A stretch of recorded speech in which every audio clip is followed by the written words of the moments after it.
how to finish off your embroidery ready for display on your wall. So here I have my floral fox, which I have finished stitching, and now I want to get the hoop ready, which I can so I can hang it on the wall. There are several different options for displaying your embroidery. For example, you could frame it, or you can make it into a banner, and I will link in the comments videos to how I did those as well.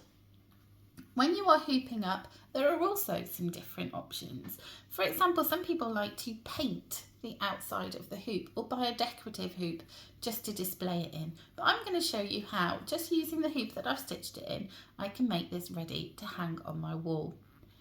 In all of your Make Your Own Happy embroidery kits, you get a piece of wool felt, and that is to go on the back of your hoop to make it lie nicely on your wall and to cover up all of this mess at the back.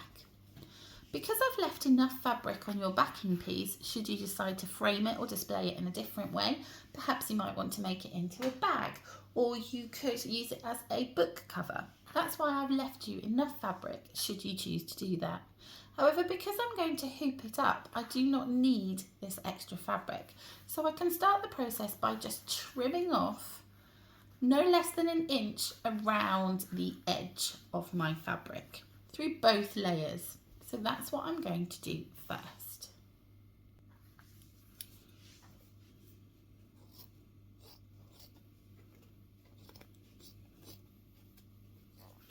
Not worrying too much about how messy this is, because no one's going to see it.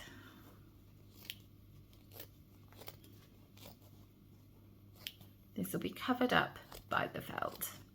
If you know from the beginning of your stitching that this is how you are going to display your work, then you can cut this off at the beginning, which means that it's less intrusive when you're trying to do your stitching.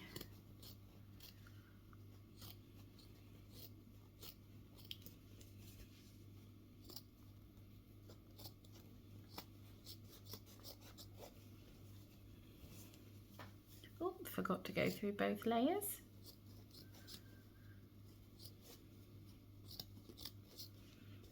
Okay, and now we're going to do a simple running stitch around the outside of the hoop to pull all of these scraggly bits in and to make it neater. So to do that, I have threaded up my needle just with some extra embroidery thread that I had in my kit, and I'm using the chenille needle, the one with the larger eye. And the reason I'm doing that is because I haven't bothered to separate this. I am just sewing with all 6 strands, and I've got a nice knot at the end. So I'm going to start at the top of my hoop. I'm going to bring my needle, zoom in a little bit so you can see what I'm doing. I'm going to bring my needle up from underneath the fabric, and I've done quite a long bit of, oops, a daisy. Right, there is an annoying bit of thread there that I need to cut off because it's just catching around my embroidery thread. There we go. As I was saying, I've cut quite a large length of thread, probably about twice the length that you would normally use. It's a bit unwieldy when you get started.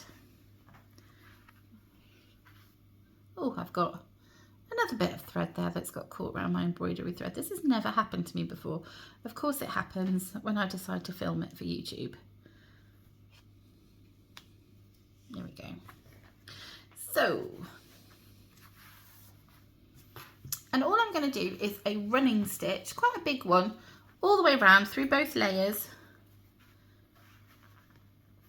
Quite large stitches, just to gather all of that fabric up. So as you can see, quite large stitches, and they're towards the ends of the fabric, not too close to the hoop, because you don't want these stitches to get in the way of the stitches that we're going to do next when we attach our felt. Okay, so now I have done a running stitch, gathering stitch all the way around the edge, and it's already beginning to pull those stitches in. But what I'm going to do, pull the fabric in, sorry, what I'm going to do now is I'm just going to pull my ends a little bit more just to gather up those stitches. And mine got caught a little bit, so I'm just going to pull. There we go, that's better. Okay, so pull your stitches in so that it gathers the fabric like that, and then you're just going to secure with a stitch there to secure those gathers. Now, if you've got, like me, you've still got some thread left, you can just keep it connected. If you don't have much thread left, you may want to finish that off and attach a new bit of thread.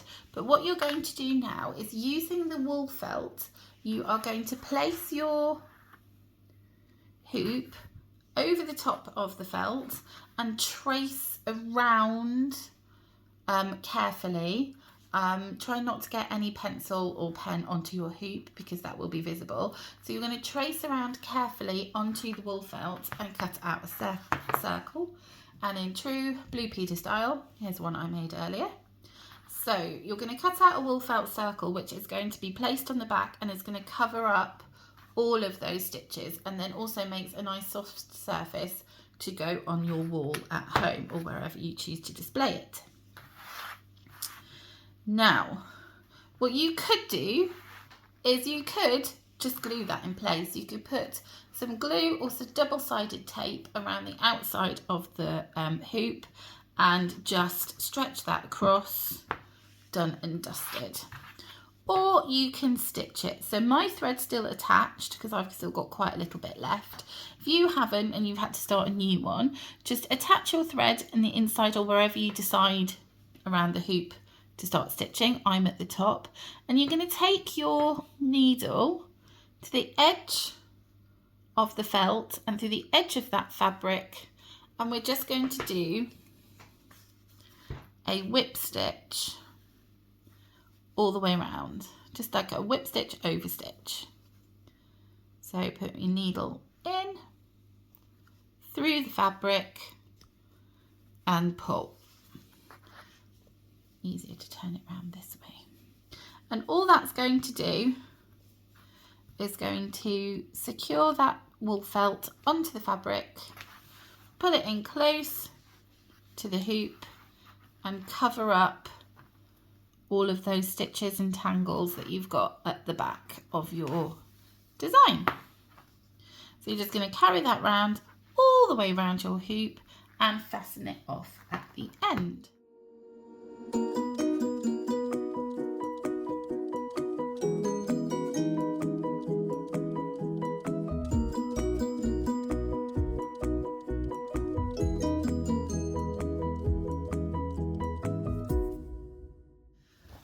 And there we go, I have finished the stitching on the outside and it is ready to hang.